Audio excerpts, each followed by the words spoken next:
Welcome to the 391st episode of the Jami Dulaney Plant-Based Wellness Podcast. My name is Jami Dulaney, and I'm your host. I'm a plant-based cardiologist and endurance athlete living in Southwest Florida. Thank you for listening. Welcome if you're new to the show. It's getting hot and humid in Florida. I guess I'm going to say that every day until December from now on, but we're finally getting some rain, so things are starting to green up, so that is much welcomed. Tower Garden is still producing a lot of tomatoes, as is a plant that I have in the gravel that just sprung up on its own. I have broccoli that I picked this week. We've got some collards. A little bit of basil still growing. Actually, basil's doing quite well, and little celery's doing well.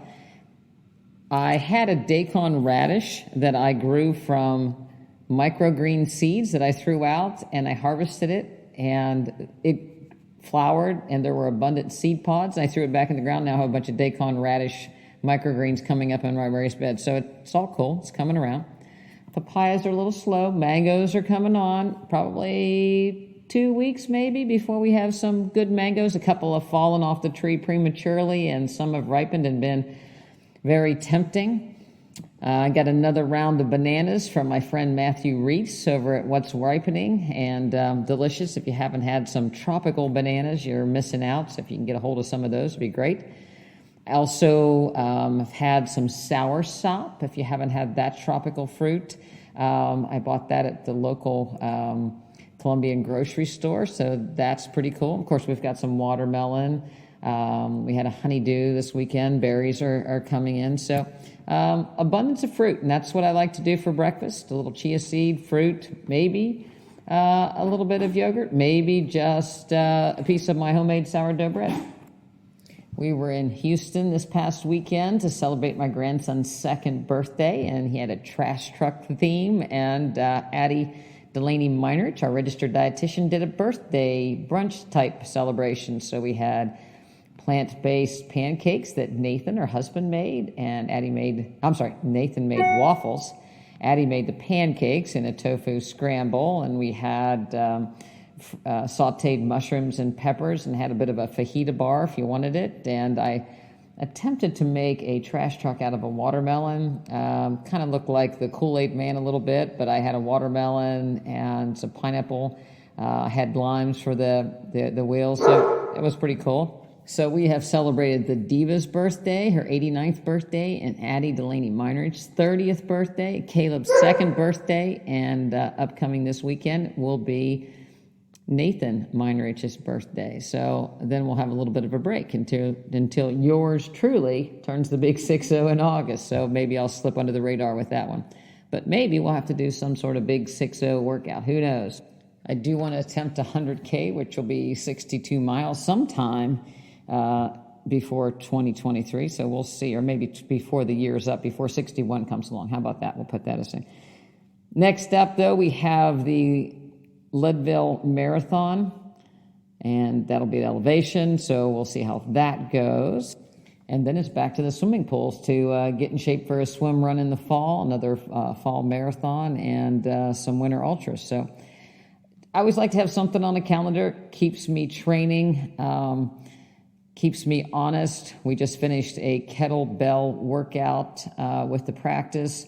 That was something different every day during the week, so that was good to keep me going to the weight room. The fear of elevation has kept me getting on the treadmill and cranking the grade up for the half mile or so. So who knows? We'll see what we need to do to make things better the next time, perhaps, or the next elevation we have. I have been really good at doing my mobility exercises. I think that is key, especially when you're approaching higher numbers. But I think mobility is important for everyone to keep every joint moving as best we can. I heard a quote today by a man named Lance Mann. He said that motion is lotion, and I think that is a really good quote. Motion is lotion, so you got to keep moving to keep mobile. But what happens if you're the perfect plant-based eater and exerciser and you get sick anyway? And I think that there's a tremendous amount of guilt that comes from things not going perfect or not being fully bulletproof, per se, if you're plant-based. I think a lot of us forget that we weren't plant-based all of our lives, most of us. So that there was years and years of metabolic waste and toxin exposure. The more birthdays you add up, the more toxin exposure that you have over the years, and things go awry. And we don't even know all the toxins that we're exposed to half of the time. And, we're all in nutrition evolution for the most part. We do the best that we can. But sometimes bad things happen to good people. When it comes to metabolic-related diseases, such as heart disease or cancer, even autoimmune diseases, and it can be disappointing. Can be a little embarrassing that we didn't measure up. There's a feeling out there sometimes that people are ready to point the finger. See, I told you that didn't work. All right, I told you gave up all those things for nothing. It may cross your mind, what am I going to get? I might as well just do what I want because it doesn't matter anyway. Those are all valid excuses and ways to look at things, but I think I have a little bit of a different perspective that I kind of like to share with you. But, again, regardless of our nutrition, bad things do happen to good people, and it may not be necessarily nutrition related. But maybe it is. Maybe, we started this journey and we're doing the best we can. And, what do we do now? Being plant-based does not by any chance make us immortal. So we're all going to go at some point. The idea is that we have a better health span than if we didn't eat very nutritious. But I see people, in things all the time talking about longevity, different hacks that people can do. And I think it comes down to, again, what is your ultimate health span? And you can do what you can do, and then the chips fall like they may. And I think the best thing that we can do is to live every day to the best of our ability. One of the things I hear in the office quite often is, I can't remember what I had for dinner last night. And it's usually in the context, I'll ask the question, so what did you have for dinner last night? And people will say they can't remember what they had for dinner. Or something may have went awry, their weight may be up, or their volume status, they may be retaining water, and I'll ask, and all of a sudden people have meal amnesia. And it's always kind of funny, and certainly people, we do forget, everybody forgets what they ate, some of the things that they ate. That's why dietary histories are so bad. But the thing that's ironic is that a lot of times we are holding on to these comfort foods or these foods that we think we really, really like. And when you get down to it, they're not so impressive. And certainly they're not impressive enough to remember them. I get things like, I really like chicken. And then how do you make it? Well, it's always, plain chicken with nothing on it or salt on it. And it's hard for me to believe that that's a game changer for health. It's hard for me to believe that a hamburger is a game changer that you wouldn't want to give up for perhaps better health. So it becomes more of something different that is a little bit more uncomfortable to change rather than the things that we think we like that are so great and we're so attached to them. Because again, most people can't even remember after they have that great meal what it actually was or what was actually in it. So I want to talk a little bit about what happens if you do get the diagnosis of cancer and how that is approached nutritionally.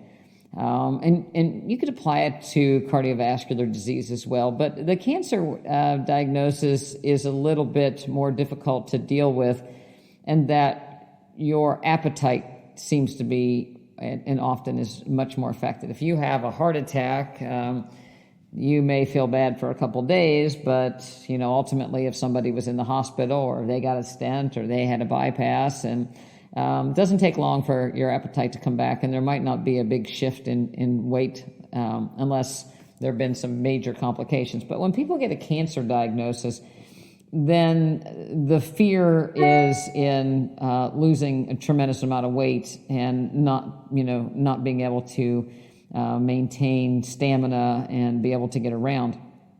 And I think from a physician standpoint and an oncologist standpoint, when they see their patients losing a lot of weight, then that's a fear that maybe things aren't going well and people are starting to deteriorate because their appetite's bad and they're losing weight and they can't get weight on people.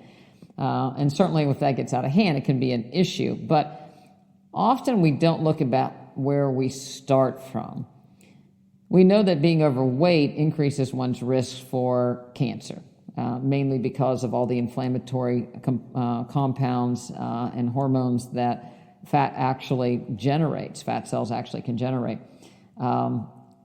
People that are overweight tend to be diabetic or can be diabetic, and that also increases one's risk of cancer. So being overweight doesn't help you out, and especially being overweight when a significant part of that is fat mass and not muscle mass, which most of the time it is. As we age, we tend to put on more fat mass, lose muscle mass, and lose some bone mass, and that's the other shocker that comes about. Even when people are healthy and they become plant-based and they lose weight, all of a sudden, they see skin hanging, and they, may lost some weight in their face. And, again, they may look at their arms and say, geez, I don't have any muscle mass. I must have lost a lot of muscle mass. This can't be good. But the reality of it is the muscle was gone a long time ago. It was just replaced with fat. And when the fat goes away, then you kind of know how much muscle mass you've lost over the years without noticing it. So if somebody has cancer and loses weight, then all of a sudden that muscle mass deterioration that they've had over the years becomes much more apparent, much quicker. And it can be fearful for a lot of people. But first and foremost, normalizing a body mass index is not a bad thing for any diagnosis. So, a normal body mass, 18.5 to 24.8, is what's considered a normal body mass index. So height for weight, about how much fat mass people should have. On the upper limits of normal, that 24.8 round, 24.8 number, a lot of times there's still excessive fat mass because, again, we tend to lose muscle mass as we age. So a younger person may have a 24.8 BMI and still have a lot of muscle mass associated with it, but an older person that has not exercised may have a fair amount of fat still. So that 24.8 is still not something to worry about. But again, when someone sees someone that's lost weight, they automatically think, oh no, their health is deteriorating and bad things are starting to happen. But again, not necessarily true. When we look at cachexia, and that is the medical terminology of wasting, so losing significant muscle mass, that is associated with a poor prognosis in a cancer patient. And when the muscle mass is stable and people have a normal body composition, it is well known that people tend to do much better. They tend to still have a better metabolism. And just like in a normal individual, if you're completely healthy and you sit in a chair and we feed you protein drinks all day long, or whatever kind of protein you want, but massive amounts of it, you're not going to have big muscles. You have to move, and you have to use your muscles in order to build muscle. Same thing with someone that has cancer. If we just plop in empty calories, Twinkies, anything people eat, candy, like they might have a candy dish at the oncologist or the dentist office, and you just eat candy because you don't want to lose weight, then it's not necessarily a sign of health that your weight is maintained, because it's more of a fat mass, and that fat mass is ultimately metabolically going to work against you. So that's really not the way we want to go about it. So the question comes, what does one eat if one has the diagnosis of cancer? Now, certainly if you have a loved one that has a diagnosis of cancer, you'd like them to be plant-based in order, and we'll talk more about the benefits of eating plant-based and all the antioxidants and phytonutrients and things that you can eat that decrease blood flow to tumor cells and improve your immune function. That's all well and good. But if somebody was a junk food junkie or a steak and chicken wing type person, and then they get sick, it's going to be a hard road to change somebody really abruptly. And you got to keep that in mind. So from a preventative standpoint, when bad things happen to good people, it's better off to be plant-based and then get sick, and you're already plant-based, and you can tolerate and improve your diet even more. But, trying to change somebody that wasn't plant-based is a little difficult just because of taste preference. When people, especially if people are undergoing therapies, the first things that get harmed with a lot of the therapies are cells that, are associated with digestion. So people are nauseated, even taste buds, and different things, hot and cold tolerance.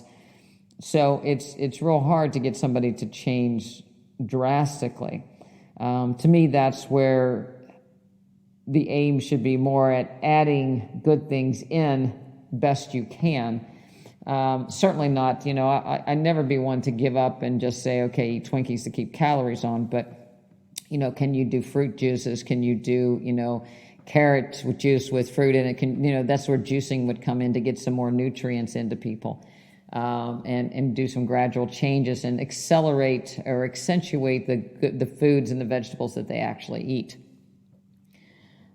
When they looked at how to feed somebody that, maybe their appetite is really poor, it's always been better if you can still digest your food as opposed to getting intravenous type feedings. Intravenous feedings are associated with a lot of metabolic disturbances, increased risk of infection from the site itself, and so an absorption is never as good. It never translates into the phytonutrients and antioxidants. You just can't get in. So it's never as good as eating food. Unfortunately, most physicians are trained in prescribing what we call TPN, or parenteral nutrition, versus figuring out what kind of nutrients somebody could actually chew to do better, and that's unfortunate. So most physicians recommend eat what you can, eat what you tolerate. But we know that, again, being able to chew and take things in with all the antioxidants associated with the whole food is much better. Blending would be a secondary way. Juicing would be the next way. The other thing that's been shown is omega-3 fatty acids. So, when we look at essential fatty acids, omega-3s and omega-6s our body can't make, but omega-3s are anti-inflammatory, anti-clotting, and those have been associated with not only those chemical properties, but they've also metabolically been shown, omega-3s, to actually help with the utilization of insulin, they help to preserve muscle mass and absorb other nutrients. So it's really important for someone that has a diagnosis of cancer and also any lifestyle disease to get a little bit more in the omega-3 category. Omega-6s, the other essential fatty acids, go to clotting and inflammation. So they're readily abundant. They're a byproduct of any seed or nut, not necessarily in our favor for the most part. So omega-3s you want, again, omega-3s would be things like ground flaxseed, chia seeds, hemp seeds, beans, kale, greens. So those are things to really, to make sure that you're getting in. I'm a huge proponent of microgreens because every little seed contains all the nutrients it takes to grow that plant.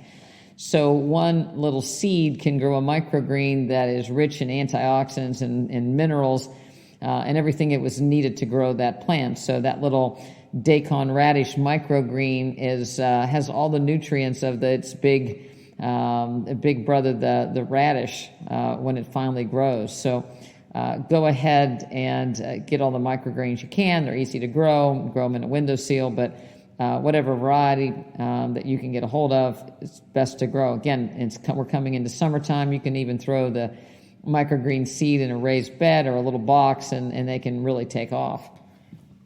A lot of people will ask, are there randomized placebo-controlled trials looking at cancer patients that are vegetarian, vegan, plant-based versus standard American diet, and does it really make a difference? And is it the time of my life where I really want to give up things?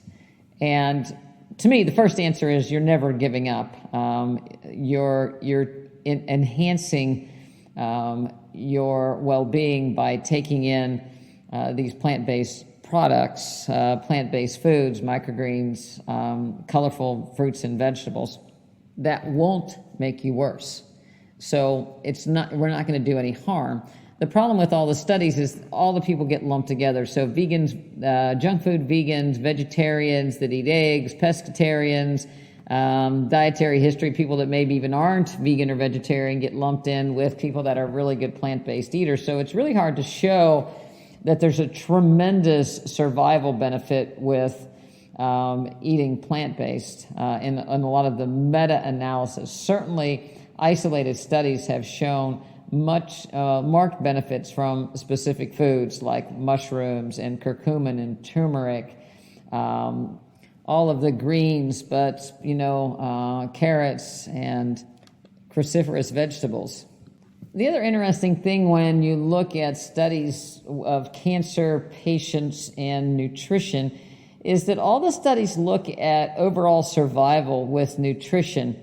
And it's very difficult to tease out because, again, you can't randomize people into eating good and eating bad, and they're lumped together. But the other thing that's really funny to me is that when you look at chemotherapy drugs and all these thousands of dollars of drugs that have all these toxicities, they never look at overall survival. Very rarely do they look at overall survival.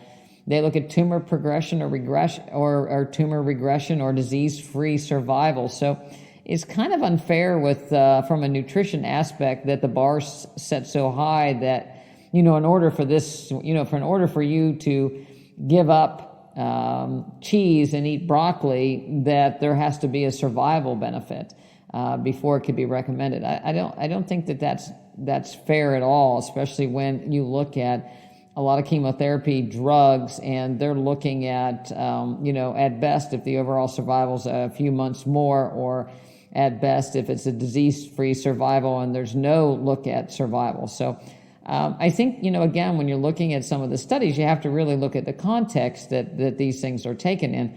When I look at a lot of chemotherapy drugs and you look at the benefits of kale and normalizing body mass index and exercising, well, it's like hands down that, those things have been shown to do so much better than, the 2 or 3% absolute benefit that some of the drugs that are getting. Now, that doesn't mean I'm telling people what to choose. That's something that you need to go over with your physician and your healthcare team. But, even traditional therapies are enhanced by good nutrition, not poor nutrition. Your risk of infection is much less with good nutrition and building your immune system than poor nutrition. The American Institute of Cancer Research has stated that plant-based nutrition is associated with a decrease in cancer risk. Red meat, which includes beef, pork, and lamb, processed meat, charred meat, smoked meats, increase risk of cancer. American Institute of Cancer Research clearly states those things, and there are pretty good references to look at that. So to think that those foods are going to help you if you already have cancer to avoid things from getting worse would be foolish. But again, we become more focused on the scale number than we do the nutrition. Just a few things that are fairly accepted out in the nutrition and cancer world is that nitrites, which are very different than nitric oxide, but nitrites, which are used as a preservative, typically in all luncheon meats, including the beloved turkey breast, but certainly, when it comes to mind to salamis and bacons and such, are associated with increased cancer risk, colorectal cancer, pancreatic cancer. Most people don't realize that chicken consumption is also associated with increased risk of pancreatic cancer. Bacon is associated with increased risk of pancreatic cancer.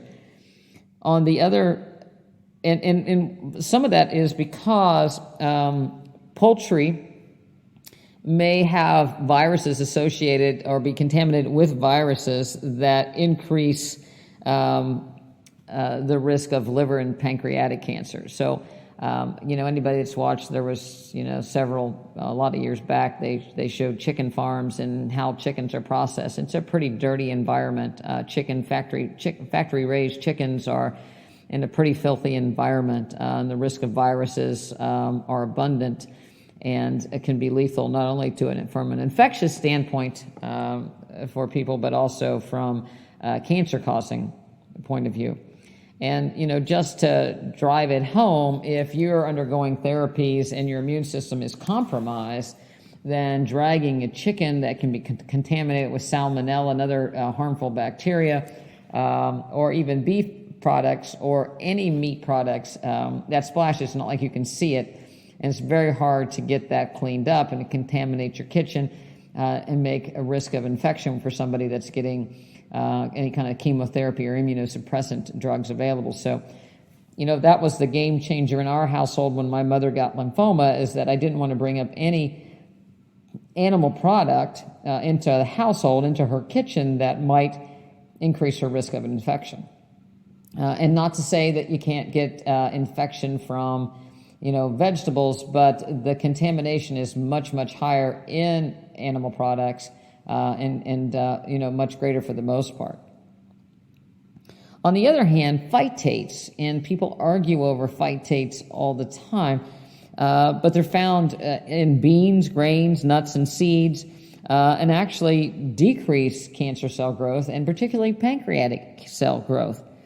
Coffee consumption is associated with a decrease in pancreatic cancer cell growth. Curcumin has been, and turmeric have a lot of colorectal and pancreatic cancer benefits. So those are easy things to particularly add to the diet. If you're going to drink coffee with dairy creamer and a bunch of sugar, that's probably not the answer.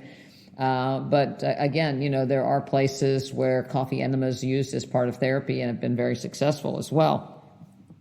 All animals store metabolic waste and toxins in their fat. So when you eat the fat of an animal, and which is associated with all of the animal, even if you try to trim it off the outside, you're exposed to the fat and all the toxins that the animal has ever been exposed to. So most of us don't know where our animals are raised that we eat or that we used to eat. So the toxin exposure can be quite significant without you even knowing it. And both animal fat and animal protein have been associated with increased risk of cancers. Deep fried foods, even deep fried vegetables and things like potato chips generate acrylamides, which are carcinogens and can increase the risk of cancer and certainly can accelerate recurrence. But again, back to this dietary phytates that are found in these very simple foods, these very simple plant foods, also decrease the risk of kidney stones, diabetes, even cavities, diabetes. It's been shown to decrease leukemic cell proliferation, decrease colon cancer, estrogen receptor, progesterone receptor positive breast cancers are associated or decreased with phytic acid, cervical cancer, prostate cancer, liver cancer, pancreatic cancer, and sarcomas. The interesting thing about these phytates, which are thought to be somewhat of a toxin because they protect the plant from potential toxicities, pretty much leave normal cells alone. So they are very specific to attacking cancer cells. The meat industry actually adds phytates or phytic acid to meat to decrease oxidation, and that word oxidation, you can link it to rust, but things that oxidize, there are byproducts that are toxic, and again, accelerate this metabolic waste accumulation. So, everybody, even the meat industry, understands that phytic acid can be, or phytates can be beneficial. They've even shown to take cancer cells, add phytic acid, and some of the cancer cells actually start to behave more normally. So most people are worried when they hear phytate, they start thinking beans, because I think people don't like beans in general. People that eat standard American diet think that beans are just, the worst thing that could happen to them, take away your hamburger and give you beans. But again, these phytates occur in grains and in whole grains as well, rice, in the brand of grains, wheat. Yet people are scared to death of pasta and bread.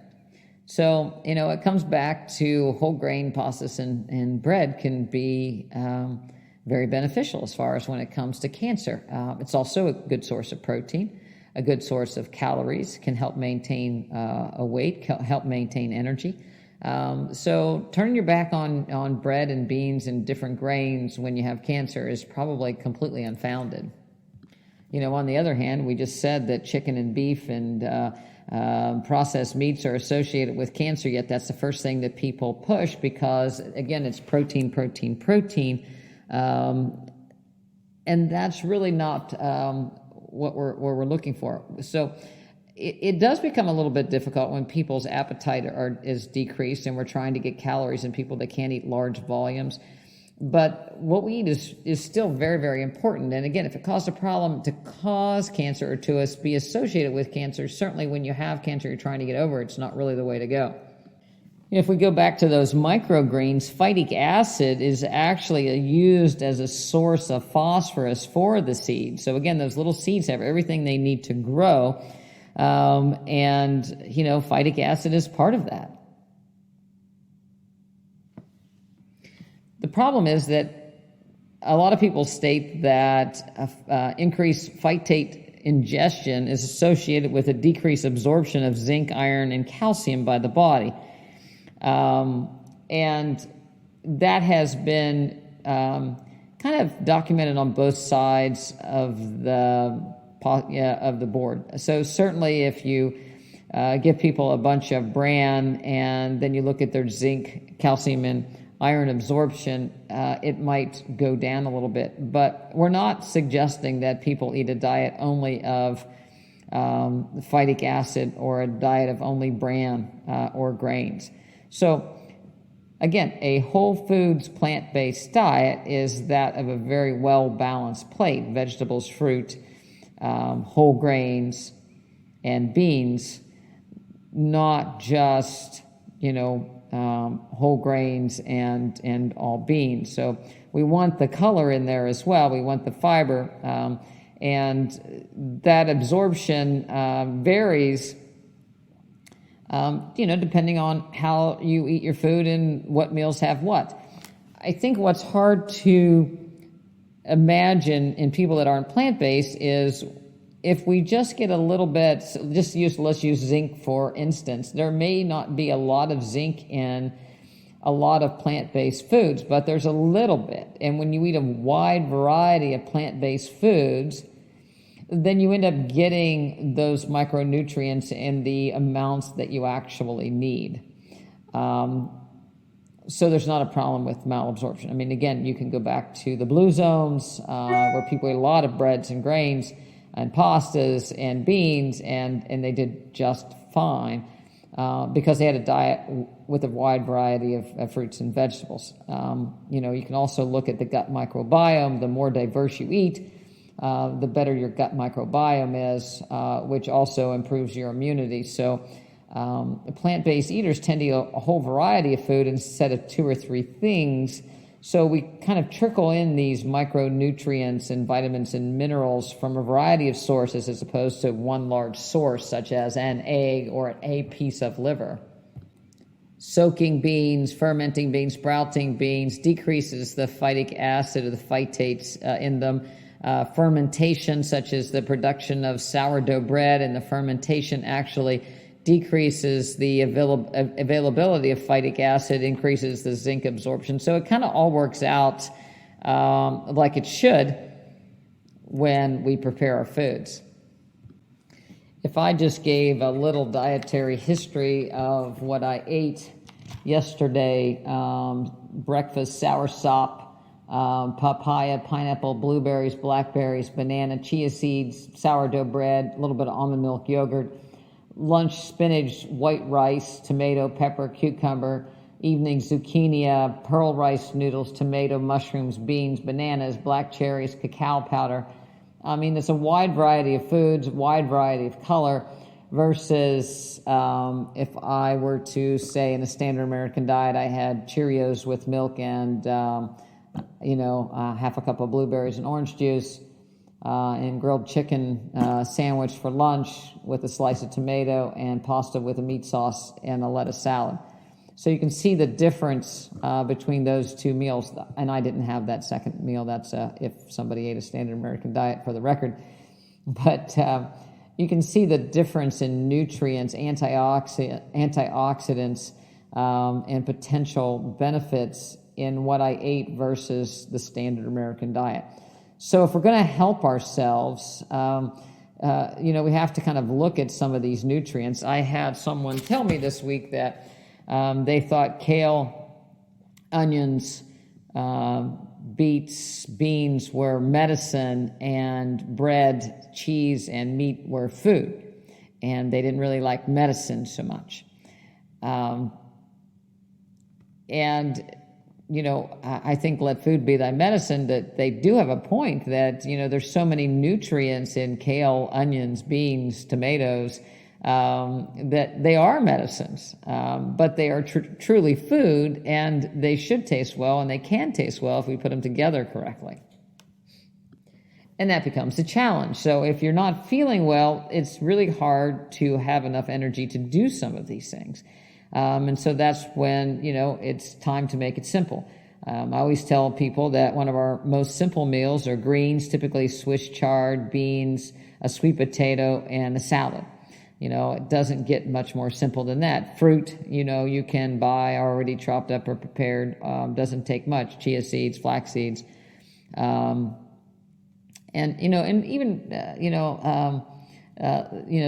Simple lunches,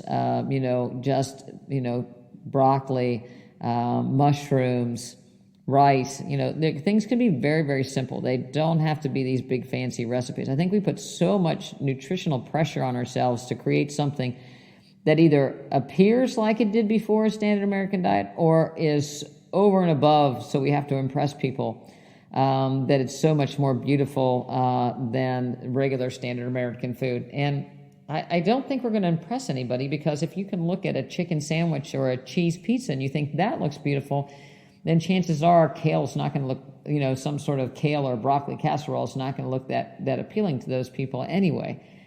But, it comes back to keeping things simple, doing what you can, doing the best that you can, even just adding, like I said, adding the microgreens in, adding some fruits, adding some whole grain breads in. If you can get somebody to make you sourdough bread, all the better. But try to keep it simple, especially when you're starting out. And, by no means, like I said, most of us weren't born plant-based. Congratulations to those that were. But even people that have been raised completely plant-based cannot go through this world without toxin exposure. And, so sometimes bad things happen to good people, and we have to deal with them the best that we can. And, it's just not that easy being plant-based. If it was, then everybody would be plant-based. And people are waiting for you to fail, perhaps, but you're not a failure. I think you're not a failure at all. I think that anything you do to eat more healthy, you are helping yourself, and you're taking an active role in your health.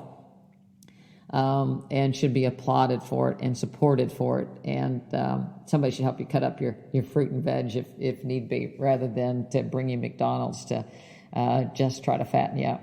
I will make a plug for our cookbook, because our cookbook recipes are simple and plant-based and don't have a lot of ingredients in them. You can also sign up for our newsletter, where we put a recipe out every month. You can go over to drdulaney.com, DoctorDulaney.com to sign up for that newsletter. If you would like some nutritional help, We certainly have a full-time plant-based registered dietitian, Addie Dulaney Meinerich, that's available to help people get their plates as strong as they possibly can. She talks about moving your plate to accentuate the nutrients that will benefit you at all stages of your life. Certainly it changes a little bit from time to time, depending on your body mass, your goals. So we'd love to help you. You can email us at drdulaney.com, Jami at drdulaney.com, Jami at drdulaney.com, or info@drdulaney.com to find out more about our practice. We'd love to hear from you. If you enjoy this podcast, share it with other people. I'd like to get the word around. And as always, thank you for listening. And it's never too late to participate in your own health and make things just a little bit better for you and those around you. Have a good evening.